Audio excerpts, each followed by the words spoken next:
are getting divorced and it's heavily affecting me. This isn't even my marriage. My 32 female husband, 35 male, has had this best friend, Robbie, 36 male, since they met in college and became roommates.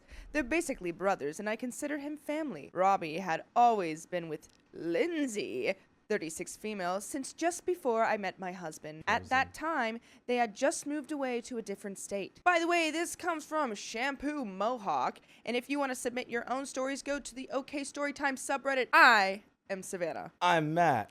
And I'm Carly. We are here to give you some good advice, goofily, but we don't have all the answers. So we're just going to tell you what we would do in this situation, and you guys let us know in the comments what you would do. Despite the distance, we all built a really close friendship through visits and regular communication. I became good friends with Lindsay, though obviously not quite like the relationship in history my husband had with Robbie. 2.5 years ago, Robbie and Lindsay got engaged. Then they got pregnant a few months after that. Technically a oops. But they weren't exactly taking any precautions to prevent it, and had their son in January 2022 before their wedding in May 2022. My husband was the best man, and I ended up the stand-in maid of honor when Lindsay's sister caught the vid just days before the wedding. I was already a bridesmaid. All of the backstory is to really emphasize how I feel about this couple and their son. I love them. They're my family. I would do anything for them. They had plans to move back to our city as soon as the housing market was better. We would all talk and laugh about the trips we wanted to take together in the future. We even booked a New Year's cruise, all 5 of us, for this December. In my maid of honor improvised speech, I rambled about how I could see carpools and backyard birthday parties and family dinners in our future with them. Lindsay's mom cried. It was such a happy day. Last week, my husband dropped the bomb. Robbie is divorcing Lindsay. The first question out of my mouth was, of course, why? What happened? The only explanation I've received so far is he just doesn't want to be married to her anymore. It's been 1 year of marriage. They have a baby. She had to quit her job to take care of their son. He purchased their home before they were married, so it's technically his. He's keeping the house, and she has to move out with the baby, minus, I guess, when or if he wants any kind of shared custody. Lindsay and I have been in limited contact because her lawyers have told her she cannot discuss certain aspects of what's happening. I don't know why yet, but she told me after the papers are signed, she can tell me everything. She has shared that she's accepted a new job, found an apartment for herself and her son, and is just as surprised as the rest of us. I know with 100% certainty she is faithful, and as always only had eyes for Robbie. Both she and I have serious concerns about his mental health right now, though my husband does not. I asked my husband if he was worried that not even he saw this coming. Robbie and my husband talk every single day via text, usually about unimportant stuff like gym routines, a new video game, or a picture of food, not really deep and meaningful. Yet, he didn't see it coming at all. No prior mention of any issue with Lindsay, not even a hint that anything was amiss. And then this. I feel dramatic saying that I'm devastated, but I am. I feel like my family is being torn apart. I'm finding myself thinking very negative things about Robbie, blaming him for blowing everything up without even trying to work it out. No attempt at couples therapy, no trying to fix things. He's hurting my friend, Lindsay. His son will never experience growing up with both parents together, and he's destroying this incredible thing the 5, including the baby, of us had. No more backyard birthday parties, no more group vacations, no more late nights playing board games and laughing till our sides hurt. No more adventures. At least not with them. Robbie was going to still go on the cruise with my husband and me, but that felt weird. I knew at any given moment either myself or Robbie would be the third wheel. I felt like I would be betraying Lindsay by going. Today, I finally reached out to Robbie to ask if we could cancel, and thankfully he agreed. We're far enough out that everyone will get a 100% refund. Oh, perfect. That was my concern. Refunding is on trips is hard. Yeah. Oh my God, especially cruises. They make it so hard. They're like, oops, sorry, you already paid $1 million. You know, I've never been on a cruise. Ah, what? Oh my God. Yeah, me neither. I've been on. It's not just me, so I'm not I have not. Guys, they're so fun. But it's also like you're Cruises are trapped at great. sea on a boat with people who might get sick. Yeah. Like like poop me, cruise? who The might poop get cruise? sick. Do we Yeah. forget the poop cruise? No. But I'm still feeling selfishly sad and mad that we have to cancel. I was so excited, not just for the cruise, but to have a whole 6 days to chill, party, eat, and celebrate with our best friends and their son. I don't really have a question, and even if nobody reads this, it's still cathartic to write it all out. My feelings are scrambled. I feel sad and angry, surprised, helpless, deceived, protective of Lindsay, but also guilty for feeling any of this when I know her life just got blown up with the snap of a finger and the swipe of a pen. Robbie took away his and Lindsay's future together, but he also took away our future with them. He's changed how I look at him forever and ever and ever. I thought I knew him well, but he feels like a total stranger now. His entire demeanor about the situation is weirdly aloof, like he's not completely blowing his life up. The thought of having to spend time with him and some new girlfriend in the future makes me really mad. I feel like I'll lose Lindsay in this divorce before we ever had a real opportunity to build a friendship independent of our husbands. Any advice, please? And there's an update. The news broke today, and most of you called it affair. Ooh. Ooh. Matt was right. I was first told it was a girl on Instagram whom he never met, but started an emotional affair with via text a few months ago. I have since been updated with the real story. She's a webcam, spicy sleep worker that he found and began a relationship with through her webcam job. He flew to Jamaica either yesterday or today to meet her for the first time, and he's there with her now at a resort until Saturday. She's from Colombia and doesn't speak English. He knows zero Spanish. They converse through translator apps. Stop. I didn't get any of this info from Lindsay. I received the news first from my husband via text message, then Robbie messaged me almost immediately afterwards, joking about how I sent her an Instagram request last week. I was suspicious of this account that had liked so many of his photos recently, and I told Robbie I figured if I sent her a request and I was wrong, she'd either ignore it or accept and not think about it. If I was right, she'd tell you and it would get back to my husband that I had probably figured it out. He found that funny, I guess. Look at OP like snooping, like, I have the plans here. Mhm. If he does this, then he's wrong. If they do this, then that's it, you know. The bridge from planner to detective is very short. Yes, for real. Robbie then told me that Lindsay has found out about her. Almost definitely what Lindsay was waiting to tell me after the divorce was finalized. But she thinks he's in another state in the USA right now, not Jamaica. I don't know if Lindsay knows that he's actually with his affair partner right now. I told him he needs to tell Lindsay because it's a terrible position to put me in. He said he'd tell her when he got back. Minutes after the text exchange with Robbie, I got a text from Robbie's sister. Uh-oh, now Sissy's Why is getting the involved. sister involved? I don't know.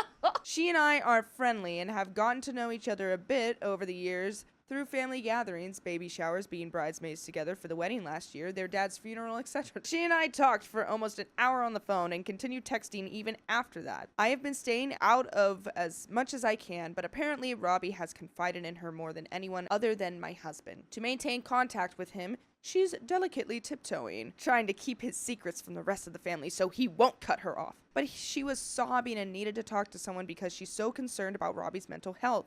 She knows her brother, and this is wildly uncharacteristic of him. Due to their friendship, she assumed Robbie told my husband, who would then tell me everything she knew, so she would be breaking his confidence. Her assumption was basically correct, minus a few minor details that my husband found out about today, but hadn't yet texted me the info. I ended up on the phone with Robbie's sister while my husband texted me the same info as he was receiving it from Robbie. Clearly, Robbie talked to his sister and then immediately started telling my husband. Robbie told his sister and my husband that he's rented an apartment in Colombia and has decided yet again to sell the house. He's moving to Colombia with a girl he has met in person just one single time. See, he doesn't have to tell her if he doesn't move back to America. That's crazy, Robbie. What does he also do that he's like buying and selling Yeah. houses at the drop of a hat? He's like, don't want this one. Colombia! The girl ended up accepting my Instagram request today, so I was able to see her page and piece some additional stuff together. Most of her posts from the last 5 years are honestly pretty normal. A lot of pictures of her kids being cute, a lot of her with her husband, found out it's her current husband, not divorced, from when she was pregnant, and a few sexy poses in cute outfits. There's a year-long gap from August 2022 until this past August 15th without a single post. Same thing with her Facebook, a whole year just deleted. Well, either deleted or she abandoned the profile for a year. It's really fishy. I mentioned in a comment on my last post, but one relevant detail I forgot about was that Robbie's dad passed away this year on New Year's Day. He was going through a rough patch and had been staying with Robbie and Lindsay for about a month from before Thanksgiving through Christmas. Dad was supposed to go with his brother, Robbie's uncle, on December 23rd or 24th for the rest of the holidays in Robbie's hometown, about an hour away from where I live, and go see Robbie's sister for Christmas Eve, but he canceled on her. He ended up staying at Robbie and Lindsay's for Christmas, then went to his brother's a couple of days later. He passed away on January 1st. By the time they took him to the hospital, it was too late to do anything. Dad didn't think he was passing away. When he was staying with them, Robbie and Lindsay expressed their concerns about his health, but he told them that he was fine and he would live well into his 80s. I think he actually believed his own words and was genuinely surprised just before he passed away. Robbie never seemed too upset when his dad passed away, which was weird. We all assumed he was just being stoic and dealing with his grief in his own way, so we left it alone. Robbie's sister is absolutely as concerned as me and Lindsay about his mental health. And after I urged her to loop in their mom, who only knew he was getting a divorce and nothing beyond that, she did. Now their mom is going to be waiting for him at his house the day he gets back from Jamaica this Saturday for an intervention. By the way, you can listen to us in Jamaica if you'd like, with full episodes with stories just like this. Just go to Spotify, Apple Podcasts, iHeartRadio, or your favorite podcast app and search OK Storytime. Mom lives in my state. This isn't just a quick car ride. Even my husband has finally boarded the concern train. Woo woo! The rest of us have been on for days. My husband really believed Robbie's first version, that he just didn't want to be with Lindsay anymore and maybe wanted to experience the single life he never got to have when he was younger. He was disappointed in his friend, but not necessarily worried. But this is a whole other beast, and it sounds scary as heck. My husband knows that this is not who his best friend is. We all know this isn't him. I mean, he technically wasn't lying when he said he didn't want to be with Lindsay anymore. That technically was technically true. Yeah. I mean, yes. It's just like a white lie, is that what they say? That's literally the end of that story. I was removed from my friend's wedding party because his wife is uncomfortable with me. Oh, that's crazy. Nope. I'm really sad and bummed out right now, and I'm just looking for some advice. I'm just lost and not at home. I live in Canada and flew down to Arizona for this. This is the first time I've ever been out of the country, and it was kind of nerve-wracking, to be honest. I just want to go home. But I was excited and honored to be by my best friend's side while he was getting married, so I figured I could handle it. By the way, this comes from user Kiariana. And if you want to submit your own stories just like this, go to the r/OK Storytime subreddit. I am Matt. And I'm Savannah. And I'm Carly. And we're here to give some good advice, goofily, but we don't have all the answers. We only know what we would do, so let us know what you would do in the comments section. I flew down on Wednesday to be the best woman for my BFF's wedding on Saturday. Today I was told I cannot be part of the wedding party because his wife is not comfortable with it. We met for the first time in person yesterday, but there was some drama beforehand that made it complicated. It's kind of a long story, but when he told me he was engaged, I was surprised because I hadn't heard of this person. But, you know, he lives some distance from me, so I don't know everyone he knows. It was a short engagement, just 2 years, and with the process of him getting a visa and having to marry within a certain time frame afterward, the wedding plans have been a little all over the place. Last month, he got the visa, and they set the date for this weekend. He asked me after a while if I hated her because I didn't really try to get to know her. I was surprised, but answered honestly that I didn't even know her and that I trusted if he wanted to spend his life with someone, she was good, and that I don't really get to know people over text well anyway. It's just not something that occurred to me to worry about. I didn't go out of my way to get to know my siblings' romantic partners, so why would I do it to his? But he said they wanted contact before the wedding. She was feeling hurt because I blocked her on Facebook. This turned out to be a misunderstanding that seemed to have started the whole thing. I don't use Facebook. I have one, but only go on once or twice a year to download family photos for my mom's albums or whatever. Sometimes I go through friend requests and discard all the names I don't recognize, which I think might be what happened here. It's a guess because I honestly don't remember. Like I said, I don't go on Facebook much, so by the time I was informed of this, I honestly couldn't remember the last time I logged in. He asked me to add her on Discord and gave me the info. After 4 hours, he told me he was disappointed I hadn't done it yet. I did it and told him I didn't realize it needed to be done immediately or before the end of the day. I mean, come on, people are busy. Yeah, what? I'm not on Discord all the time. Like, I'm on my phone a lot, but like, what if I'm in the middle of a conversation? Yeah. What if I'm doing something else? What if I forget this, that, or the other, you know? What if I'm taking a poop and reading poetry on the toilet? Exactly. That's important. You cannot interrupt poop and poetry time. I had planned to do it the next day and was working myself up to do it without anxiety. I also told him that if he wanted me to follow a time frame, I needed him to state that going forward. We had a phone call where he told me we needed to set up a group Discord call and chat, all three of us at some point. That didn't end up happening. Fast forward to now. My flight out isn't until Tuesday. I'm not rich. I don't have a lot of money. I don't even have a lot of anything, really. The wedding is tomorrow, and I'm invited as a guest. I don't think I'm going. I'm so hurt right now. I just don't understand. I wish I was better. I wish I wasn't so bad at life. I don't know what to do. I don't know how I'm going to carry this. I love my BFF so much. He's like a brother to me. How can he be okay with excluding his best friend from his wedding? How is his fiance okay with him being hurt that way just to keep me out? Am I that repulsive? Oh my god, OP, no. Aww. Sweet baby OP. Comment number 1. Sounds like she's dictating terms and he's on a leash to do what she says, otherwise no marriage and no visa. You are collateral damage and not a primary thought in this equation. She wants particular hoops jumped through by both him and you, and it seems both of you didn't manage to do them in the correct order or in the prescribed time frame. He definitely should have stood up for you, but he seems to have buckled under. Sounds like none of this is within your control or your fault at all, and possibly not within his control either, though maybe a bit his fault for not standing up. Hopefully you two can renew your friendship in the future after the divorce is final. By the way, Arizona is awesome if you like hiking in the outdoors. So much to see and do within a short drive. Comment 2. Okay, so I live in Arizona. Let me ask, does she live in Arizona? Because this sounds like pretty normal jealous behavior from a local who feels threatened. Yeah. The situation sucks for sure, but ask yourself, would you want someone at your wedding who you were uncomfortable with or distracted by? The wedding is about them, so let them have the wedding and find something awesome to do instead. There is an update. I just wanted to thank everyone who commented on my post. I read them all, and it helped me a lot, both in making my decision and in getting through the next few days before I could fly home. I made it home this Wednesday, and I've been unpacking, sleeping, and processing everything since then. It's been hard untangling all the feelings and actions. I hoped it would be a little clearer at home, and in some ways it is, but mostly it just hurts. I ended up deciding to attend the ceremony and not wear any of the wedding party attire I had been given to avoid awkward questions. I did pack a nice skirt, so I wore that, and my friend's mother lent me a nice top so I could use for the day. His parents also gave me a ride there since they were staying nearby.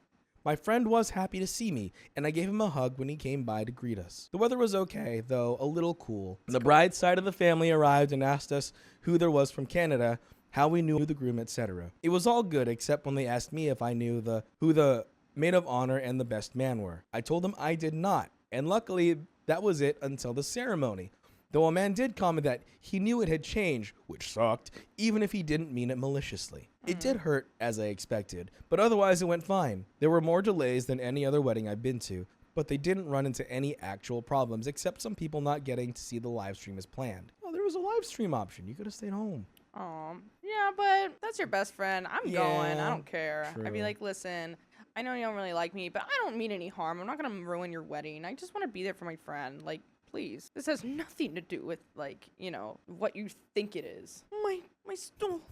Come back. Okay. The ceremony wasn't long, so the delays weren't a big deal except for one really long awkward one in the middle of the minister's speech. The thing that really cuts deep about it, the thing that still has me crying, I always thought when the time came I'd get to stand at his back. Maybe not even as the best man, woman, or person, but to stand in support of him, as someone he calls family. After the ceremony, I signed the guest book, gave my friend a hug, and said congratulations when he stopped by before they went for pictures. I tried to arrange a ride home, but ran into issues with the cab not coming. Another high school friend of ours had attended, and his parent gave me a ride back to where I was staying. They asked if I wanted to meet them for coffee after the reception was done. I agreed, and they stopped by afterwards and took me to a coffee place. We caught up for a bit, and they drove me back. So it was good to reconnect with an old friend and his family. The day after the wedding, I went on a day trip with my BFF's groom's parents to a local touristy spot they wanted to visit. Other members of the wedding they knew had been invited, but none of them wanted to go or get up that early. It was pretty fun and interesting. I took lots of pictures, got a few souvenirs for my siblings at home, and learned that agave grows way bigger than you'd expect. By the way, our library of episodes is also way bigger than you'd expect, and you can listen to full episodes just like this one right now. Just go to Spotify, Apple Podcasts, or your favorite podcast platform and search OK Storytime. There is one more relevant update, but Savannah, how are you feeling? I feel like this is a very sticky situation but I feel like she's kind of enjoying herself now. Like, it kind of got past the awkwardness, and then, like, you know, I don't think, hopefully the fiance, like, didn't really say anything to her or make her, like, feel anything. I'm sure she would have mentioned that or whatever, but I think, like, I'm glad that she ended up going, because it was her friend, and it would have been really, like, terrible to miss that. Do you think that there is a path currently now with things how they stand and the relationship as it is with this wedding? Do you think there is a possibility for OP and the groom to still be best friends, or now is there that roadblock always of the fiance or the wife now? Yeah, that's true. I would hope that maybe because of this, they would be able to, like, reconvene and be like, okay, you know, like, thank you so much for showing up. Obviously, nothing happened, and she wasn't gonna, like, start, like, a big dramatic thing or whatever, but it's just, like, you know, I don't know. I think that she did the right thing in showing up for her friend, and I think, like, she should be proud of that and be able to be like, yeah, I feel good about, you know, at least showing up for my friend, and even if it made her uncomfortable or, like, you know, like, ruin her day, which hopefully it didn't, you know, at least at the end of the day I can say I went to my friend's wedding and I supported them, you know, and didn't cause any drama. That probably was thinking. Yeah, the most that she was able to do, I suppose. And I would, like, appreciate that. First of all, Yeah. I would be like, No one can accuse her OP of not putting in effort. exactly, yeah. I think OP did exactly what, like, was comfortable for, I think, well, not technically everyone, but, like, comfortable for what she thought would be the right choice. And I think that she made the right choice. So, you know, who's this poopy fiance? What did he marry? Poop? Pure poetry from Savannah. The next day was the last full day I was there. My BFF's parents were spending the day with him and his wife. The groom's party members and I were splitting our place there, so we ended up hanging out. We looked for lizards. We didn't catch any, but we saw some, glimpsed a couple of hummingbirds, and took pictures of the cacti, not cactuses, cacti, and other spiky plants, aka pretty much all of them, plus one cactus beehive. Then we went to a local mall and did some shopping. I got some Christmas gifts for my family members, which was nice. I did end up having to get another bag on the way back home to fit everything. I think I still made the best of the trip overall. Still can't call it a good trip, but I did have some good times. And let the good times roll, because that is the end of that story. My friend is giving me mixed signals, and now I don't know what to do. Maybe this is your signal to get better friends. I, 23 male, am an attracted to the same gender guy who grew up in a small, rural, conservative town in the Appalachian Bible Belt region. Even though I came out when I was 14, I've never been in a relationship or been on a date. I'm not very extroverted, so I've become very independent and used to being single. And while I've sometimes wished to experience love, I've surrounded myself with close friends and family. But then enter Earl, 29 male. By the way, this comes from BHM06. And if you want to submit your own stories, go to the r/OK Storytime subreddit. I'm Carly. I'm Matt. And I'm Savannah. He joined my office about 3 months ago for a temp position, and we immediately hit it off. I've never felt so comfortable around a guy before. I grew up with all girls for friends, was raised by a single mom and grandmother, and have never been comfortable around guys. But Earl is different. I could almost immediately be myself around him, and our interests and personalities just mesh so well. I didn't realize it at first, but Earl has been very flirty with me from the get-go. At first, I thought it was teasing, but my friends and coworkers all said, no, babe, he's flirting heavy. Every time I'm around Earl, there's so much intense eye contact between us. A coworker said, whenever I'm talking, Earl is focused so intently on me, there's almost a spark in his eyes. When I changed my hairstyle, he was looking right at me the entire time, even though another coworker was standing in front of him talking. His temp position ended, but we still keep in touch and hang out. We hung out all the time before the holidays. He remembers the craziest little details about me and points out small physical things no one else has noticed. He's very chivalrous, holds doors, cleans up trash after we eat, and offers to hold my bag. But he's ex-military, so I don't know if that's just a respect thing. The one time he picked me up, he came to my front door, rang the doorbell, and waited on the front porch. I've never had a friend do that. Everyone else has always parked and texted. I felt like I was being picked up for a date. A few weeks ago, he sent me a post on Instagram that read, "I don't flirt, I just say every thought I have and hope for the best." All my friends say no straight guy sends that to another guy friend. And because of all this, of course, I've grown feelings for him. He's always on my mind, and I get so excited when his name pops up on my phone. I never wanted to act on them when he was a coworker, but because I was ignoring them, they've festered into this beast. But here's the issue. Earl has never explicitly said he's into guys, and he's openly talked about women to me before. Both exes and women who've caught his attention. He knows I'm attracted to the same gender, and I've talked about being attracted to the same gender with him. And once his response seemed very personal. Almost as if he was talking from experience. But he's never made any physical advances outside of a few friendly touches. He's also not a big texter and leaves me on red unless I'm explicitly asking him a question. We keep in contact at least once a day by sending each other stuff on social media. About a month ago, when I was telling myself, he's straight, get over yourself, I was open with him about being active on dating apps.